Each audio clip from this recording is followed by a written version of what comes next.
भारत में एक चुनाव हुआ, एक राज्य में, और उस चुनाव के नतीजे सुनकर पाकिस्तान के न्यूज चैनल्स पर मातम छा गया। बांग्लादेश की सड़कों पर बेचैनी फैल गई। सवाल यह है, बंगाल का चुनाव और पाकिस्तान बांग्लादेश को तकलीफ क्यों? एक नेता हारे, ममता बनर्जी, और दो देश बेचैन हो गए। क्यों? क्योंकि ममता सिर्फ एक नेता नहीं थी। कई आरोपों के अनुसार ममता एक शील्ड थी, उन कथित घुसपैठियों की शील्ड जो चुपके चुपके इस देश में बस चुके थे, उस स्मगलिंग नेटवर्क की शील्ड जो बंगाल की बॉर्डर से चलने का आरोप झेलता रहा, उस पूरे इकोसिस्टम की शील्ड जिस पर भारत को अंदर से कमजोर करने के आरोप लगते रहे। अब वो शील्ड हट गई है और इसी वजह से पाकिस्तान बेचैन है, इसी वजह से बांग्लादेश घबराया हुआ है। और ये दर्द, ये घबराहट, ये डर असल में शुरू हुआ था साल 1947 में, जब एक अंग्रेज ने एक रात में नक्शे पर लकीर खींची थी, और उस लकीर ने जो जख्म दिया वो आज तक पूरी तरह भरा नहीं। उसी जख्म की पूरी कहानी आज इस डॉक्यूमेंट्री में। तो बने रहिए इस वीडियो में अंत तक। वीडियो को हाइप करें और चैनल को सब्सक्राइब जरूर करें।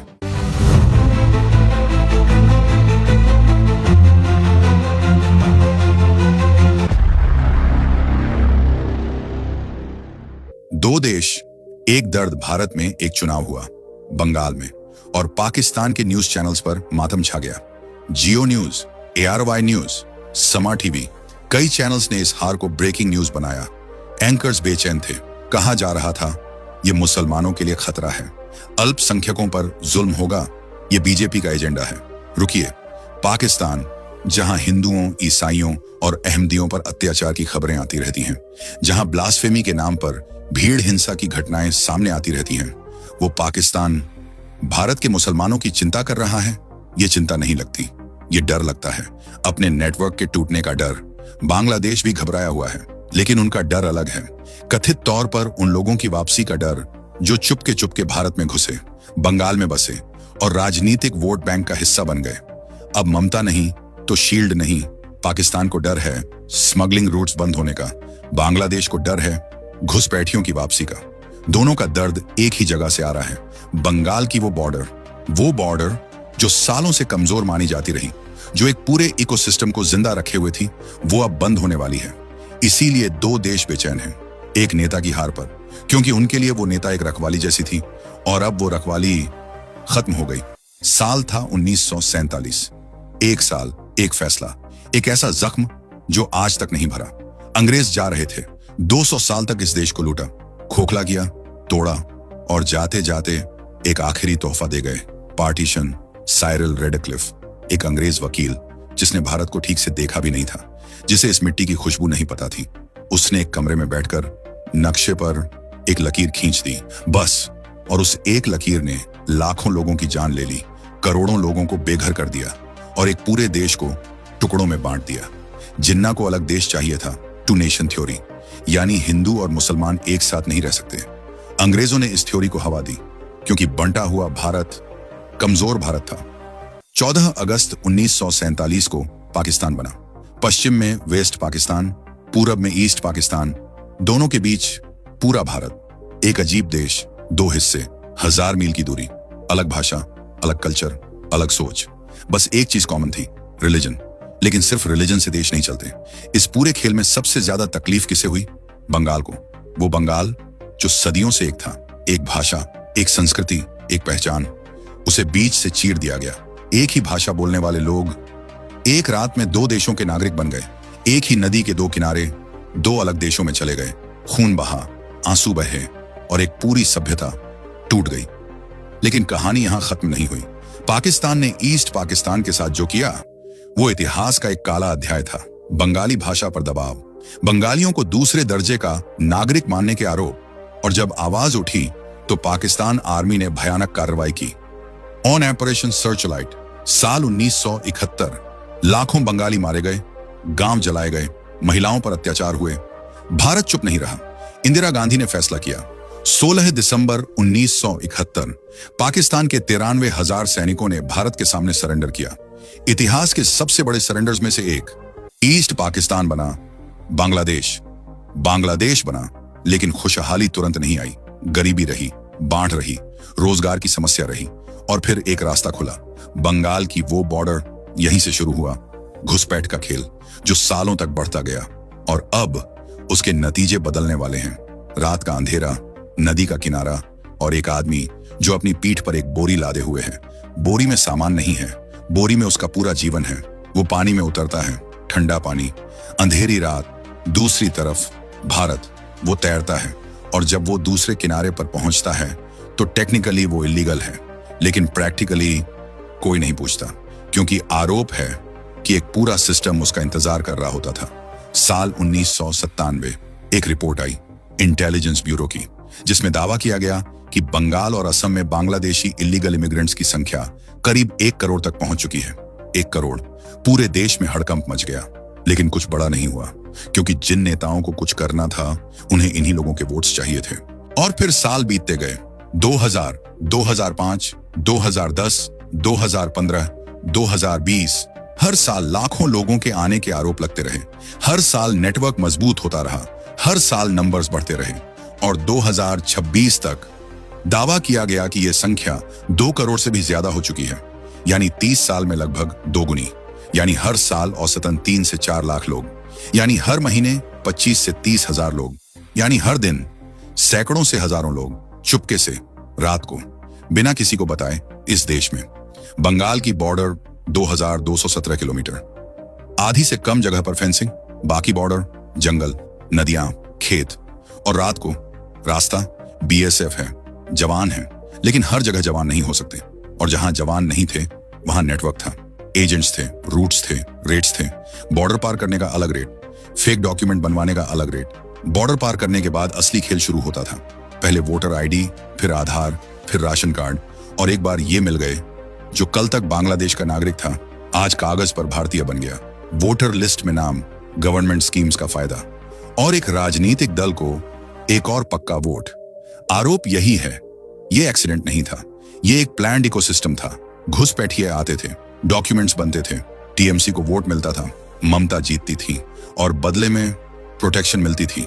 आरोप लगते रहे कि इसी वजह से एनआरसी का विरोध किया गया, इसीलिए सीएए पर सड़कों पर विरोध हुआ, इसीलिए बीएसएफ का ज्यूरिसडिक्शन बढ़ने पर आपत्ति उठाई गई, क्योंकि घुसपैठ रुकती तो वोट बैंक रुकता, वोट बैंक रुकता तो सत्ता रुकती। मुर्शिदाबाद, मालदा, नॉर्थ 24 परगना। 30 सालों में डेमोग्राफिक्स बदलने के दावे किए गए। गांव के गांव बदल गए, पुराने लोग अपने ही गांव में अल्पसंख्यक होने लगे। बंगाल सिर्फ मंजिल नहीं था, रास्ता था। डॉक्यूमेंट्स बनवाओ और फिर दिल्ली, मुंबई, केरल, पूरे देश में फैल जाओ। आरोप है ये रास्ता ममता सरकार की नरमी की वजह से खुला रहा। अब ममता सत्ता में नहीं है, रास्ता बंद होने वाला है और इसीलिए बांग्लादेश बेचैन है, पाकिस्तान घबरा रहा है और भारत पहली बार सालों बाद चैन की सांस लेने की उम्मीद कर रहा है। बंगाल की बॉर्डर 2217 किलोमीटर। रात को ये सिर्फ एक लकीर नहीं थी, ये एक बाजार थी, एक ऐसा बाजार जो रात को खुलता था, जहां सब कुछ बिकता था, जहां कोई नहीं पूछता था और जहां आरोपों के मुताबिक सबसे बड़ा फायदा पाकिस्तान को मिलता था। हर रात बंगाल के गांवों से हजारों गायें निकलती थीं, चुपके चुपके, अंधेरे में, एक पूरे नेटवर्क के साथ, और सुबह होते होते वो गायें बांग्लादेश में होती थीं। ये कैटल स्मगलिंग थी और इसका सबसे बड़ा नाम सामने आया अनुब्रत मंडल, टीएमसी का नेता, बीरभूम का जिला अध्यक्ष, ममता का करीबी माना जाने वाला चेहरा। सीबीआई ने गिरफ्तार किया, करोड़ों की संपत्ति के आरोप लगे, पूरा नेटवर्क सामने आने की बातें हुई।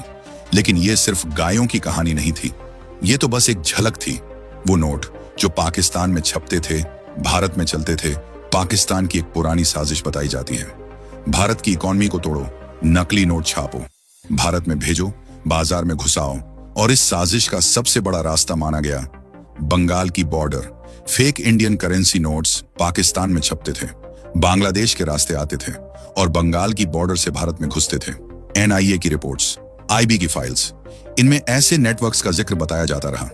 बंगाल का बॉर्डर एरिया इस पूरे नेटवर्क की बड़ी आर्टरी माना गया और आरोप लगा कि ममता सरकार आंखें बंद किए बैठी रही। याबा, वो गोली जो जिंदगी बर्बाद करती थी, बांग्लादेश से आती थी। छोटी सी गोली, गुलाबी रंग, मीठी खुशबू। याबा, मेथाम्फेटामिन और कैफीन का combination. Delhi, Mumbai, Hyderabad, north east, नौजवान बर्बाद हो रहे थे और आरोप है कि वो रूट ममता के राज में पूरी तरह बंद नहीं हुआ। बीएसएफ को काम नहीं करने दिया गया, ये सबसे बड़ा सवाल है। बीएसएफ थी, जवान थे, तैनात थे, फिर ये सब कैसे होता रहा? आरोप है, जब भी बीएसएफ ने सख्ती की, ममता सरकार ने विरोध किया। 2021 में सेंट्रल गवर्नमेंट ने बीएसएफ का जुरिस्डिक्शन बढ़ाया 15 किलोमीटर से 50 किलोमीटर। ममता ने इसका खुलकर विरोध किया, असेंबली में रिजोल्यूशन पास किया, कानूनी रास्ते अपनाए। सवाल उठता है, क्यों? क्योंकि बीएसएफ की सख्ती का मतलब था स्मगलिंग बंद। स्मगलिंग बंद मतलब नेटवर्क टूटा। नेटवर्क टूटा मतलब वो लोग नाराज जो इस इकोसिस्टम को चलाते थे। अब क्या बदलेगा? बीजेपी सरकार आ रही है। बीएसएफ और स्टेट पुलिस में पहली बार सही कोऑर्डिनेशन हो सकता है। बॉर्डर फेंसिंग पूरी हो सकती है। कैटल स्मगलिंग पर रोक लग सकती है। फेक करेंसी रूट्स खत्म हो सकते हैं। याबा की सप्लाई चेन टूट सकती है। और पाकिस्तान, जिसने इस बॉर्डर को अपने एटीएम की तरह इस्तेमाल किया, उसका एटीएम बंद हो सकता है। इसीलिए पाकिस्तानी न्यूज पर मातम है, क्योंकि जो बॉर्डर सालों से कमजोर थी, वो अब मजबूत होने वाली है, हमेशा के लिए। 2 करोड़, जरा सोचिए, 2 करोड़ लोग, ये कोई छोटी संख्या नहीं है। ये ऑस्ट्रेलिया की पूरी आबादी के करीब है। ये श्रीलंका की आबादी के आसपास है। 2 करोड़ लोग जो इस देश में होने के दावे किए जाते हैं, बिना परमिशन के, बिना सही डॉक्यूमेंट्स के, बिना कानूनी अधिकार के। और सवाल यह है, अब इनका क्या होगा? एनआरसी, जिसे ममता ने रोकने की कोशिश की। एनआरसी का मतलब है नेशनल रजिस्टर ऑफ सिटीजन्स, यानी देश में कौन असली नागरिक है और कौन नहीं, इसकी जांच। दुनिया के कई देशों में नागरिकों का रिकॉर्ड रखा जाता है। भारत में असम में एनआरसी हुआ था। वहां करीब 19 लाख लोगों के नाम लिस्ट से बाहर रह गए थे। अब सवाल उठता है, अगर यही प्रक्रिया बंगाल में होती तो क्या होता? आरोप यही लगाए जाते हैं कि ममता बनर्जी को डर था, एनआरसी से उनका वोट बैंक कमजोर हो जाएगा, इसलिए एनआरसी का विरोध हुआ। सीए का भी विरोध हुआ, क्योंकि अगर इलीगल घुसपैठियों की पहचान शुरू हो जाती तो राजनीति का पूरा हिसाब बदल सकता था। अब ममता सत्ता में नहीं है, इसलिए रास्ता पहले से ज्यादा साफ माना जा रहा है। असम मॉडल। अब बंगाल में भी असम में फॉरेनर्स ट्रिब्यूनल्स बनाए गए। वोटर लिस्ट की जांच हुई, फेक डॉक्यूमेंट्स पर कार्रवाई हुई, कई लोगों की नागरिकता की जांच शुरू हुई। यही मॉडल बंगाल में भी लाया जा सकता है। बंगाल में क्या होगा? हर घर की जांच हो सकती है, हर गांव में वेरिफिकेशन हो सकता है, वोटर लिस्ट से गलत नाम हट सकते हैं, आधार और डॉक्यूमेंट्स की दोबारा जांच हो सकती है। फॉरेनर्स ट्रिब्यूनल्स बंगाल में भी बनाए जा सकते हैं। यह काम आसान नहीं होगा, लेकिन धीरे धीरे हो सकता है। सीए, असली शरणार्थियों के लिए सीए को बहुत गलत तरीके से समझाया गया। सीए उन लोगों के लिए है जो अपने धर्म की वजह से दूसरे देशों में परेशान किए गए और भारत में शरण लेने आए, जैसे हिंदू, सिख, ईसाई, बौद्ध, जैन, पारसी। जो सच में मजबूरी में आए हैं, उन्हें नागरिकता मिल सकती है, लेकिन जो सिर्फ वोट बैंक के लिए लाए गए हैं, उनके लिए जगह नहीं होनी चाहिए। और यहां आता है बांग्लादेश का वो डर जो उन्हें रात को नींद नहीं आने देता।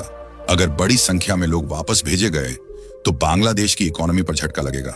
वो रेमिटेंस जो ये लोग भारत से भेजते थे बंद होगी। वो लेबर जो भारत के मार्केट्स में काम करती थी वापस आएगी। एक देश जो पहले से ओवर पॉपुलेटेड है, जहां पहले से रोजगार की समस्या है, जहां बाढ़ और तबाही बार बार आती रहती है, उस देश में अगर लाखों करोड़ों लोग वापस जाते हैं तो दबाव बढ़ेगा। बांग्लादेश की सरकार जानती है ये बोझ आसान नहीं होगा, इसीलिए घबराहट है, इसीलिए न्यूज़पेपर में हेडलाइंस हैं, इसीलिए पॉलिटिकल पार्टियां बयान दे रही हैं, क्योंकि जो खेल सालों से चल रहा था वो अब खत्म होने वाला है। रुकिए, 1 सेकंड पीछे जाइए, याद कीजिए वो पहला सवाल, बंगाल का चुनाव और पाकिस्तान बांग्लादेश को तकलीफ क्यों? अब जवाब मिल गया।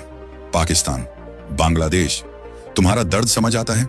सालों से एक आसान रास्ता था, एक कमजोर बॉर्डर थी, एक नेता थी जिस पर आंखें बंद रखने के आरोप लगते रहे, लेकिन वो दिन गए। भारत की जमीन पर भारत का कानून चलेगा, भारत की बॉर्डर पर भारत का पहरा होगा और भारत के नागरिकों के हक पर कोई बाहरी डाका नहीं डालेगा, कभी नहीं। बंगाल, रविंद्रनाथ की भूमि, नेताजी की धरती, विवेकानंद की चेतना, उस बंगाल को उसकी असली पहचान वापस मिलेगी। वो बॉर्डर जो घुसपैठ का गेटवे बन गई थी अब दीवार बनेगी, मजबूत, अटल, अभेद्य। दोस्तों, अगर ये डॉक्यूमेंट्री आपको पसंद आई हो तो वीडियो को हाइप जरूर करें, चैनल को सब्सक्राइब करें और कमेंट में अपना ओपिनियन जरूर दें। जय हिंद, जय भारत, जय बंगाल।